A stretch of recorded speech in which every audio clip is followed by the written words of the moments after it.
Good afternoon, ladies and gentlemen. This is Josh Ayres from IPI, and welcome to our webinar this afternoon.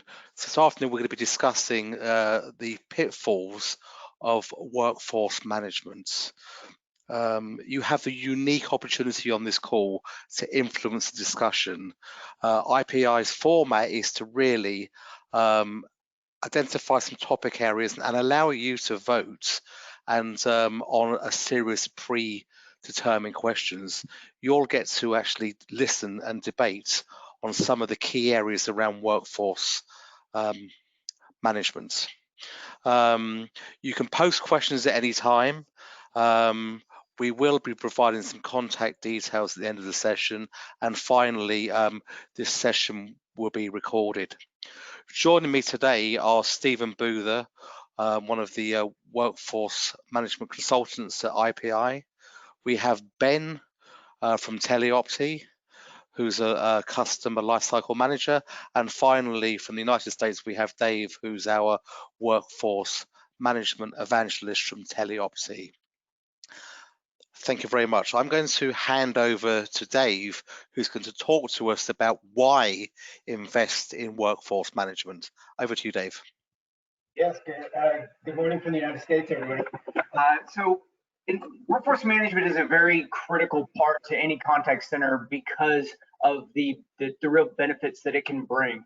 Obviously we have some really important bullets here that show exactly why we should spend some time and money in workforce management.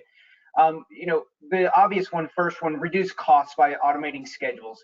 It's a very, very important piece because the scheduling process can take a long time, and it can be very complicated. And unfortunately, we as human beings just don't have the capacity to manage these detailed schedule runs in our own brains.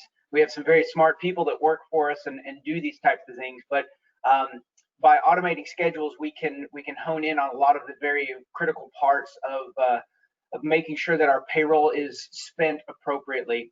The second one, improving customer service by reducing handle time. We all know the importance of reducing handle time, and by appropriately scheduling your agents, we can make a dramatic impact on our handle time. We've all heard the story of, the agents spend the first 30 seconds of any call explaining that they're apologizing for waiting for those calls. So appropriate scheduling can have a huge impact on those handle times. The third bullet is one of the most critical ones that we focused a lot on Teleopti, is supporting work-life balance with the agents. In today's day and age, work-life balance is a critical part of any person's schedule, not just contact center agents, but anybody that goes to work. Making sure that people are happily engaged in their job because they're able to take care of their personal lives. And workforce management has a huge role in making sure that the agents are happy and healthy in taking care of that. And then finally, by improving performance, visibility, and accuracy of business metrics.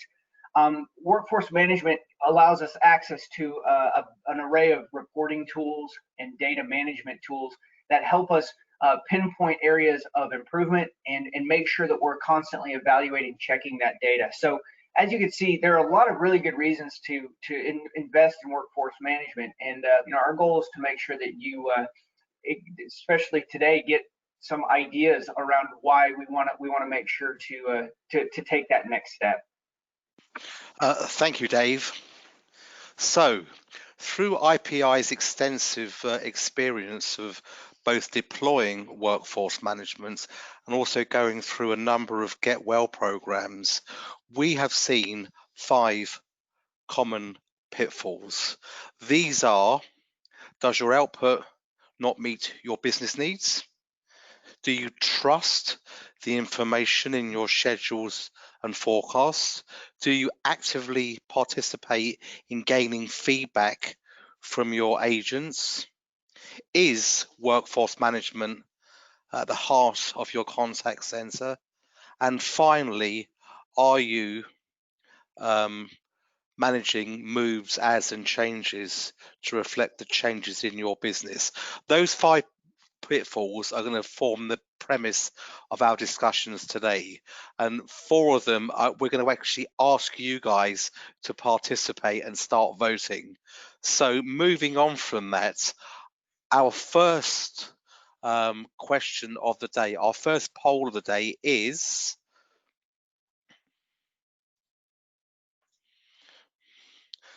what was your primary driver for buying a WFM solution? You can't phone a friend. Start voting now, please, guys.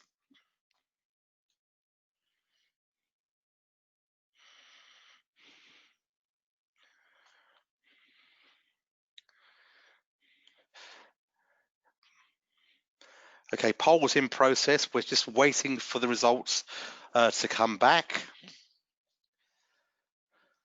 And here we go. This is interesting reading. From the poll, 89% voted to improve forecasting and anticipate staffing costs, and 11%, interestingly, voted to reduce staff attrition. So, Ben, can you talk about the pitfalls here, please? Sure. So I'm not surprised with those results, really. I think, getting better forecasting, understanding what the demand's likely to be, and able to schedule against that demand is the raison d'etre for workforce management. A lot of the other things are going to come naturally as a result of that. Better demand profile means that your agents are going to be more consistently scheduled for work, and that in itself is likely to have an impact on attrition, along with a whole lot of other stuff that comes with workforce management. But of course, those forecasts and schedules are only as good as the data that they're based on. And one of the main pitfalls that we see, people who have implemented workforce management but then find that the output doesn't actually meet the business needs, and there are a whole range of reasons why that could happen, and that may include the forecasting not being based on recent data or accurate data, not including changes to demand such as seasonality or specific events, customer expectations not being considered. You forecast for what may look like a realistic telephony interaction, but you've not considered the channel shift towards chat or email or social media, and the long-term forecast needs may not be clear. You may not have taken into consideration the actual goals of changes to the way that you want to staff in the contact center. You may be forecasting for a business as usual approach, and the business actually may be moving in a different direction, and workforce management is looking at it in a tactical sense, and not being considered as part of a more strategic solution. So that's a common pitfall that we really struggle to find customers struggling with, that we can help to fix. Thanks, Ben. That was really insightful. So now we've understand what the pitfall is. Dave, could you share with us some solutions to avoid this pitfall? Sure. The solution is really that very first point that's on this slide here. The solution is that no matter where you go with this, it needs to add value. And what we mean by that is don't just arbitrarily decide that your abandon rate should be 3%, or that your service level should be 80% in 30 seconds or less, or that your average speed of answer should be 5 seconds or less. That's not an arbitrary decision that needs to be made. So the key is to make sure that decision matches up with how your business is run, right? Is it 80% in 30 seconds because your caller tolerance should be less than 30 seconds? Or is it because, maybe we're a little more tolerant caller and we want 45 seconds, right? So when we talk about solutions meeting to the business need, everything needs to tie into what has intrinsic value with the customer. So make sure that you're spending time and energy figuring out the why of what this, and it's not really just about, we're specifically focusing on WFM, but it can be any metric that's within the contact center, QA scores or customer satisfaction scores. Obviously, what we want to do is make sure that there is a real business value tied to that number. This is a very, very common thing that we see quite a bit, is people just make up their mind, this is what we're going to do. And then we ask them why, and they can't answer that question. So make sure you understand the why. That's the true solution here, in making sure that you match up your workforce management and your contact center goals with a value beyond that. Just one other question, Dave, and just answering the 11% who voted to stop staff attrition. Do you see a correlation between those companies that have got WFM badly deployed or don't have WFM at all and staff attrition? Absolutely. So one of the more common threads that we see quite a bit is when you go and ask the agents what is the most important thing to them with their job.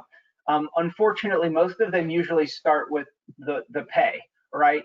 But we know that we found that the real true reason that agents tend to leave positions in contact centers is because their schedule does not align with their work-life balance that they need.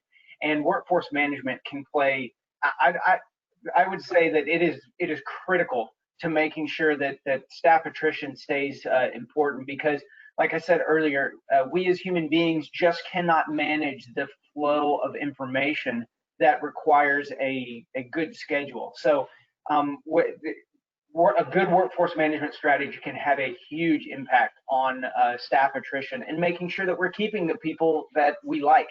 And we're not wasting a lot of money training new agents to fill gaps that we don't need in the first place. Okay, very good. So moving on to our next poll, we're going to be talking about the issue of trust. And the poll really is about, do you trust the data given to you by your workforce management solutions? So the question we're posing, how much do you trust the forecasts and associated schedules generated by your WFM system? We really look forward to seeing this answer. So please now cast your votes. You can phone a friend this time, but you can't ask me.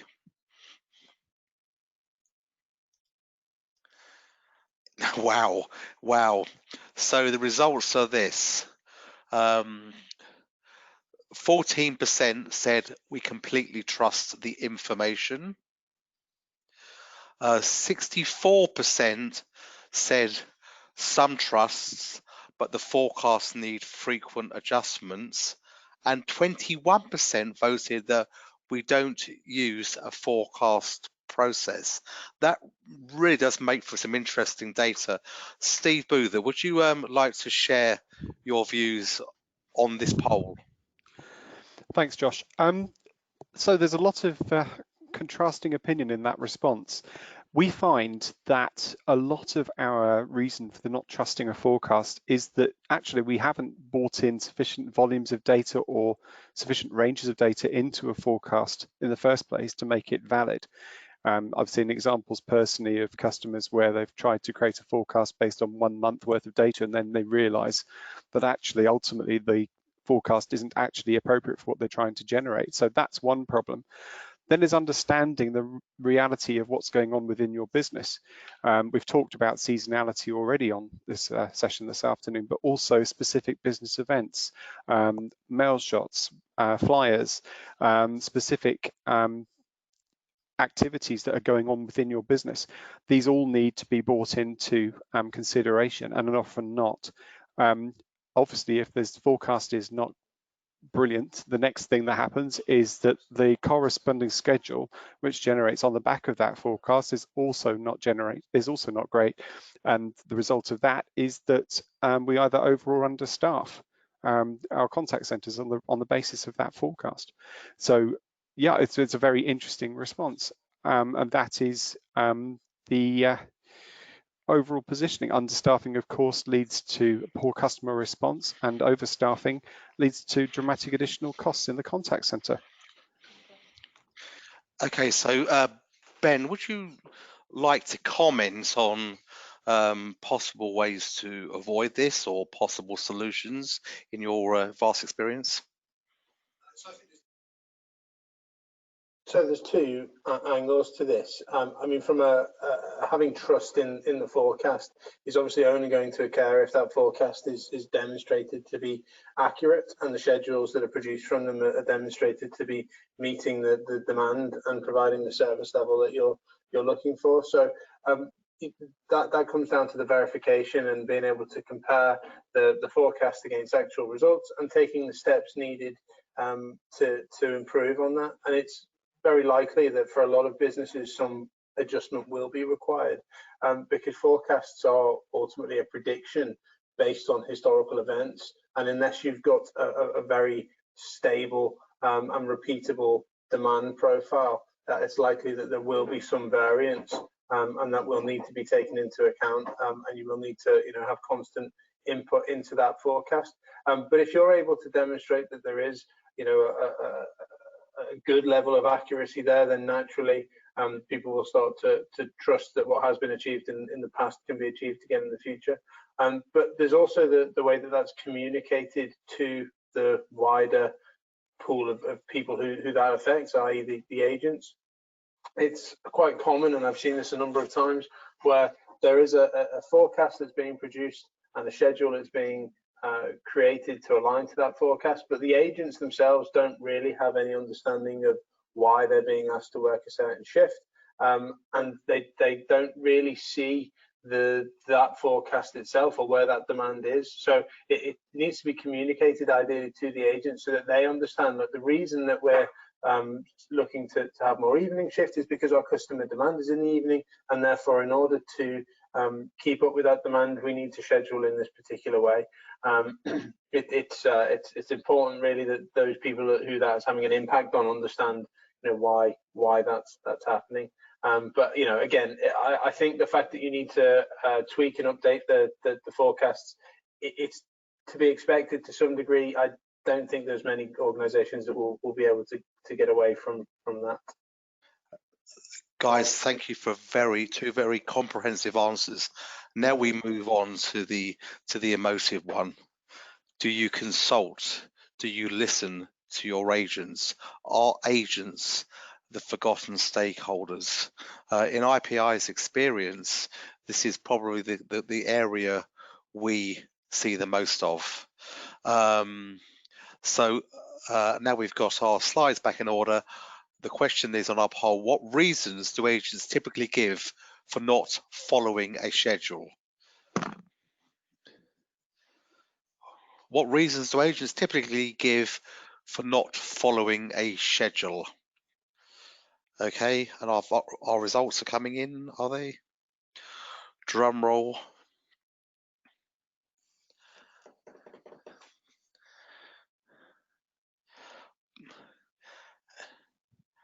Wow, so here we go. 25% voted by preferences were not considered. 8% voted too many hours and no work-life balance. 58% were not able to manage your own time, and 8% limited variety of work tasks. That is a really interesting poll. Dave, would you like to share your views on the pitfalls here? Yeah, I completely agree. The results are pretty stunning, right? We focus very heavily on the business side of managing a contact center, but many times we are forgetting to focus on the actual true stakeholders in all of this, and that's the agents, right? And so what you see is kind of what we show on this slide. The agents, they tend to not adhere to their schedules, and we create this vicious cycle. If they don't adhere to their schedules, then we need more agents, and if we need more agents, then they don't adhere to their schedules, and then agents get upset, and they start to take time off the phones, and then the customer starts to suffer. And then the big one is that last bullet point there: increased attrition and associated costs, right? And so we talk to a lot of people that say, oh, I'm frustrated because I have a business to run, and I need people to work these weird hours, and I need people to be at my contact center when people don't want to be there. And we understand that that's a frustrating thing, but the agents themselves are the ones that are there and managing. And if those people are not happy to be there, they'll eventually find a different place to be. And so when the results were great in that poll, because it showed that a lot of people are struggling with this, and it's very difficult to find a balance. But that's exactly why we want to spend some time with our customers and our engagements, because that's the real goal of what we're trying to sell. How can we engage our employees and really push towards a new paradigm of scheduling and management to make sure that all things are being considered? Yeah, it's an interesting answer. If we go back to the first question, I wonder, of the 11% who voted to buy WFM because to stop agent attrition, actually listen to their agents when it's deployed. Interesting dichotomy there. Steve, would you like to give us some views on what you think a viable solution is for listening to agents? So it's important when you're looking at an agent's requirements to understand first off what their preferences are. The solutions which IPI offer in WFM space enable agents to actually demonstrate their preferences, so they can choose their preferred days of the week at which they can work, or the preferred hour structures in which they work. They can indicate whether they prefer to have time off at specific times or work overtime at specific times. These features give agents flexibility, which they can crucially define, so that they can then determine the hours that they work. And they also can do that in context of the demand in the contact center at that time, which also helps contact center managers to adequately resource their contact centers with people who actually want to be there because they've demonstrated they're available at that particular point. So that's one option. But another one, of course, is making sure that the agents are given the right levels of skills to be able to handle the interactions which are being presented, and that they're also being given time to actually cross-skill so that they can handle multiple types of tasks. We're seeing increasingly in our contact centers the concept of blended agents who have multiple skills, and it's from a WFM perspective, we can now start to actually schedule agents to carry out more than one type of task, which helps them to maintain the value and also feel that they're actually performing adequately as part of a wider contact center operation. Thank you, Steve. Thank you, Steve. All very good. Right, get ready for your next vote, ladies and gentlemen. And this is an emotive one. WFM is not at the heart of the contact center. This is what we hear from when we go and do get well programs. So the question we're going to pose this afternoon is, how frequently do you use or check workforce management? How frequently do you use or check workforce management?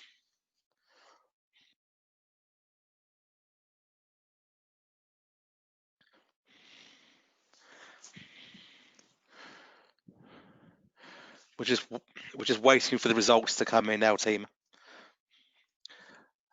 So the results are: daily, 31% voted for daily is core to our operation. 13% voted regularly. 13% voted we just use the schedule facility as a calendar tool, and 44% of you don't have workforce management yet. Ben, would you like to actually give your views on this very interesting poll we've just taken? Sure. I mean, I think, having invested in workforce management, if it's not being used daily, if it's not really at the heart of the contact center operations, then to be blunt, you're probably not realizing the full benefit of the tool. You're only going to be able to get out what you put in. So if you're doing a long-term forecast once a month and then not reviewing it at all in the interim, if you're publishing the schedules once a week and there's no intraday view on how those schedules are being changed based on shrinkages, sickness, meetings, other things, then those schedules are going to be basically out of date by 9:10 in the morning, and those forecasts by the end of the month may well not be performing as well as you need them to really be able to make those decisions on, should you plan for additional training? Can you afford to have people away from the contact center for other ad hoc activities or not? So those of you that are using it as purely a calendar tool, I would say that you're utilizing a fraction of what's possible from a resource planning tool, and there's potentially a great deal more benefit that could be achieved, but it's not an uncommon problem, and partly that can be because WFM is implemented as a tactical solution and it's not a strategic part of how the contact center works. It could be because the user pool is very small, that you're only really relying on a resource planning team or 1 or 2 people to actually run the whole of that, and you haven't decentralized any of that operation to allow for team leaders to at least view what those schedules look like and what the impact of making changes to schedules could be, and you haven't empowered agents to really take an interest, back to our earlier point, have the communication stream, both taking their input in terms of what they would like to work, but also communicating with them why schedules are made in a certain way, why they're being asked to undertake certain activities. Technology can certainly help to bring in variety in the day, and so on, but it really needs to be part and parcel of the overall operation, understanding those different demand streams, and being used by a wider group of people in order to really be that strategic solution at the heart of the contact center. Ben, that was a very comprehensive opinion. Dave, can you just talk to the slide here and consider the solution? Over to you. Sure. Well, to be blunt like Ben, for 44% of you, I think the solution is it's time to start looking into workforce management. Because of what this slide brings here, right?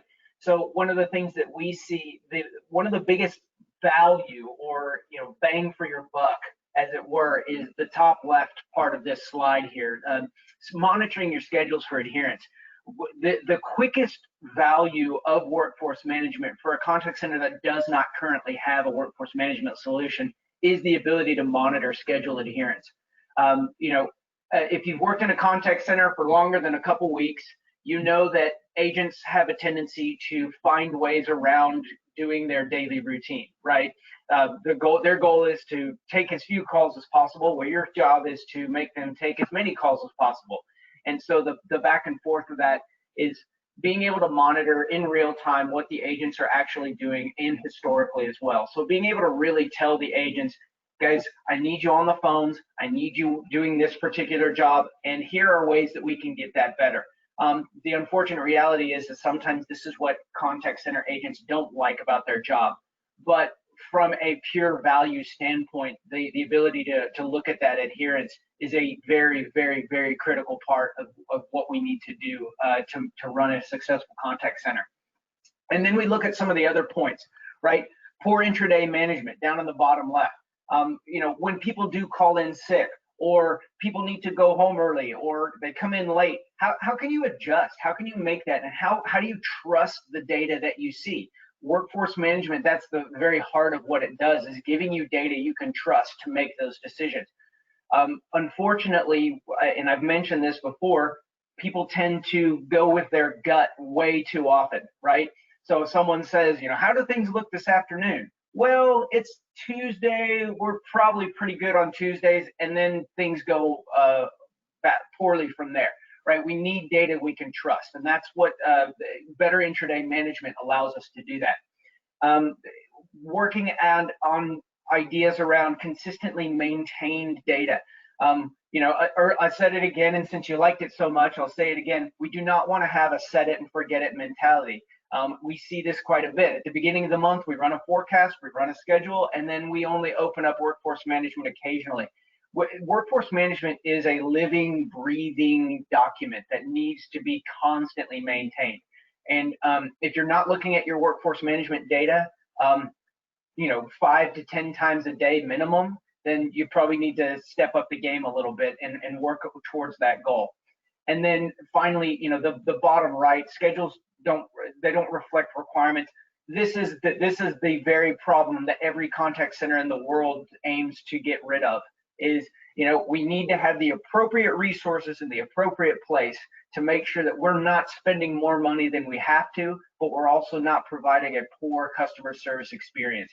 That's the whole goal of workforce management. So really, that bottom right one is the key to all of this, is making sure that your schedules are reflective of the incoming demand. So a lot of problems that surface, but to be honest, guys, the answer to this question is relatively easy, is get data you can trust, and then everything will start to fall into place after that.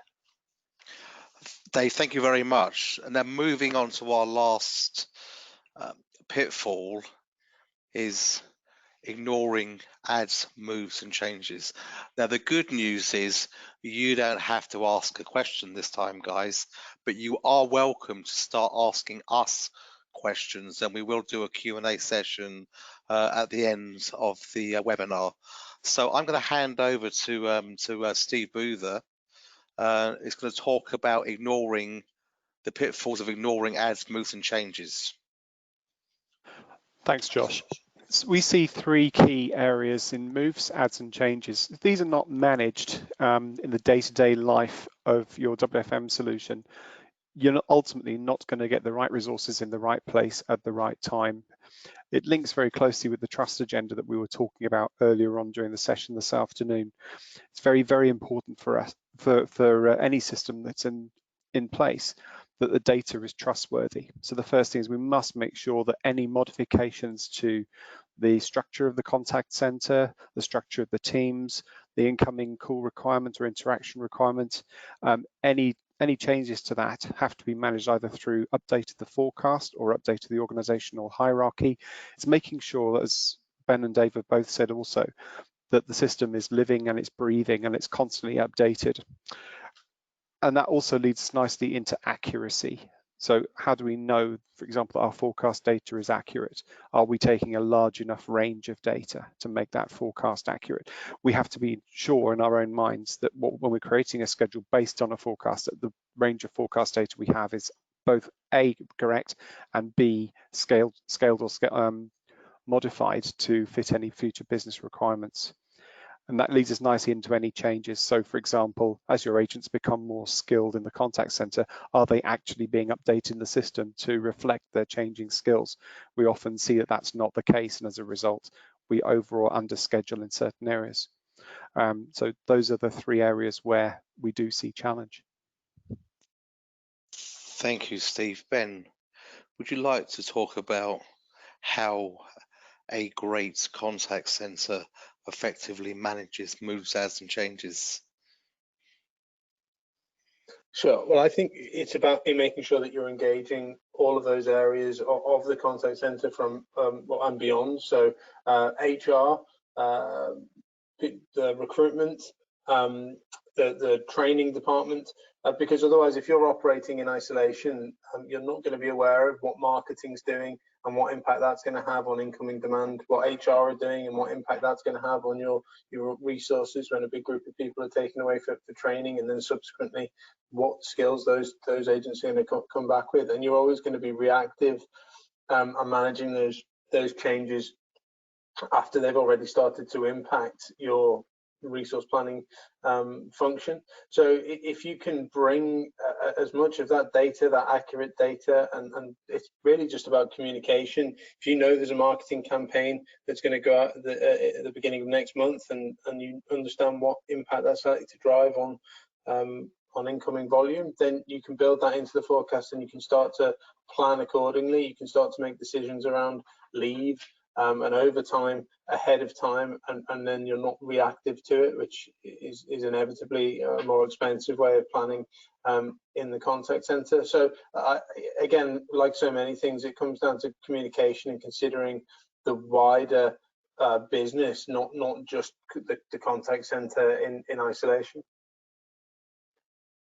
Thank you very much. Okay, team, we're on the home straight now.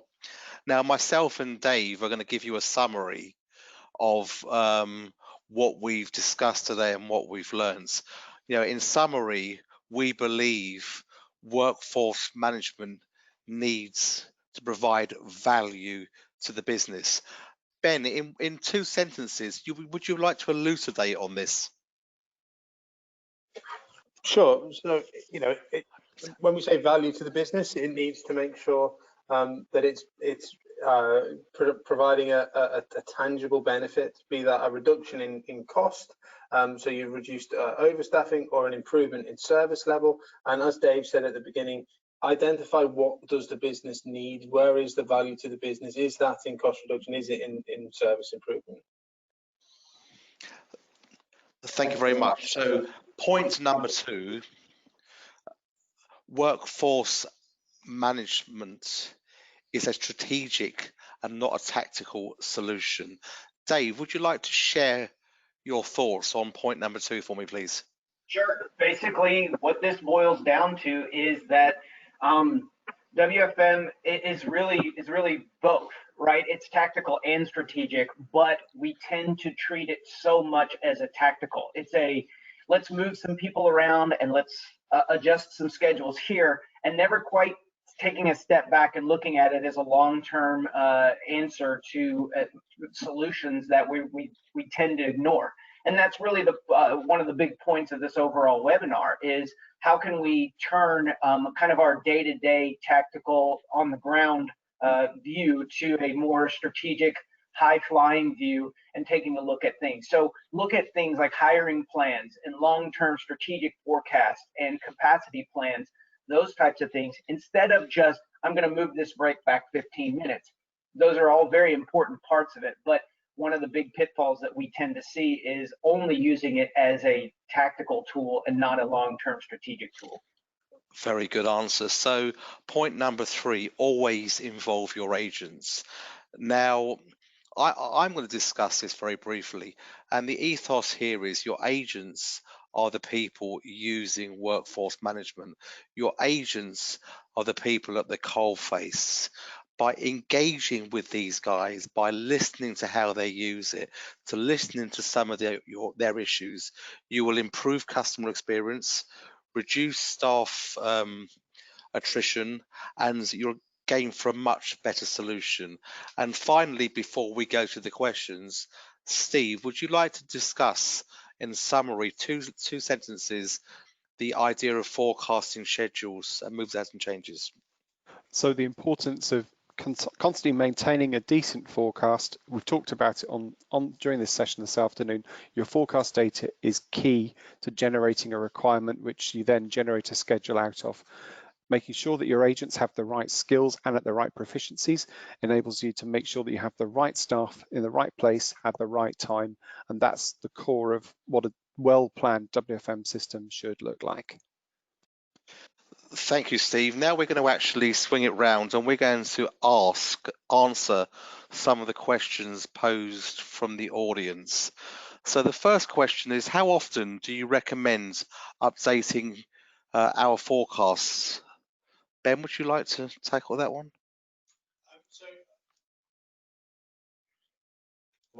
So I think that the first thing is, how often should you look at that forecast, and that should be daily.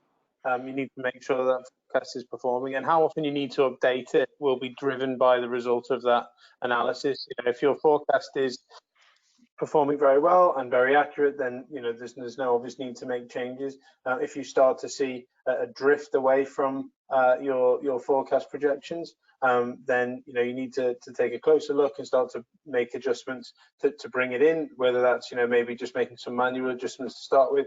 And if you start to identify a trend, i.e. your forecast projections are exceeding your actual core volumes, and that starts to become something which is consistent, then you will look to reduce it fairly rapidly to make sure that your schedules are staying on track. Very good. So the next question we have is, can you give examples of where you have implemented a get well program and the benefit it derived? And perhaps, Dave, can you take that question? Sure. So When we're looking at, well, let's see, I wonder if Ben might be better to answer this question, only specifically because he deals with that style of customer a little bit more. But I can definitely talk about, the idea of, a get well program and how to manage that. It's so important that it's just a constant evaluation, right? And that's the key, is that do not kind of get into a place where you're only looking at information once a month or once a quarter. It should be a daily evaluation, but there's also there's a double-edged sword there, in that you can get lost in the data, in the minutia of it. And so it kind of goes back to that previous point, using your WFM as a tactical and strategic tool at the same time. So for specific examples, I might kick that over to Ben, just because I think he's a little bit more experienced in that. Sure, thanks, Dave. So one example that springs to mind is a customer in the public sector who were struggling with the ability to schedule flexibly, which they wanted to do, and bring some of that employee input into the schedules, but they were doing that manually. So it was a very labor-intensive process of creating schedules, which took the best part of a week to create a 2-week schedule. And as a result of that, they were only creating a schedule for 2 weeks into the future. So what we did was we started by asking the agents, we sent out a survey, said, how satisfied are you with the scheduling process? And that response was very low in terms of satisfaction rate. And what's the main challenge what's the main issue that you have with the scheduling process? And it was the limited forward visibility that they had with their schedules. So what we were able to do introducing with Teleopti WFM was a much more automated scheduling process, which allowed for the same input to be taken from the agents, but for a much further forward-looking schedule. So they're able to create schedules 4 or 6 weeks into the future, which gave a lot more visibility to the agents of what was expected for them in the future. And the key point is that wasn't the end of the journey, that was a big step forward in terms of the employee satisfaction. And we surveyed again at the end of the program, and we got much higher satisfaction in the scheduling process. And again, called out, we're much happier seeing the schedule in the future. And as a key part of that, as well as improving the agent satisfaction, we are also able to improve the forecasting accuracy and the ability of the schedule to meet the demand using the same agent numbers. Very much. I think we have one question left from Matthew, and I believe thank you. We got one final question. I believe we got one question from Matthew, and I believe reading the question is, how do you prioritize agent activity? Stephen. So looking at the question from Matthew, and thanks Matthew for your great question. What we're talking about here is how do we prioritize agent requirements? Because obviously we all have that same desire as agents. We all want that Friday afternoon off work. We all want that weekend free. We all want Christmas off. So how do we prioritize these kinds of requests? We operate ranking systems within our WFM solutions, which enable agents who request certain time off or certain periods away from the desk with the rank that they have in the contact center. So you could decide, depending on your requirement, to give the agent a rank based on, say, their seniority in the contact center, or the amount of time that they've served in it. For example, there are a bunch of different ways in which you could choose to prioritize certain agents for certain times off. It's also possible where an agent doesn't get a specific request for the time off that they want, that they can accumulate ranking points. So the next time an opportunity comes along, they will have more ranking points and therefore more likely to get that time off. But Matthew, if you want to ask me anything further on that particular question, you can see my email address on the screen right there now. I'm conscious that's probably only about half of the answer you're looking for. So if you'd like to ask further on that, feel free to drop me an email and I can have a chat with you about that. Thanks, Steve. So it's now 14:45. I'd like to thank you all for participating. I'd like to thank you all for actually voting. We've felt the content led by you was informative and insightful. We do have, and we will provide a copy of the content. And if you have any further questions, please don't hesitate to contact Steve Boother. So on behalf of the folks at IPI, on behalf of the folks at Teleopti, I'd like to thank you for your time this afternoon. Thank you.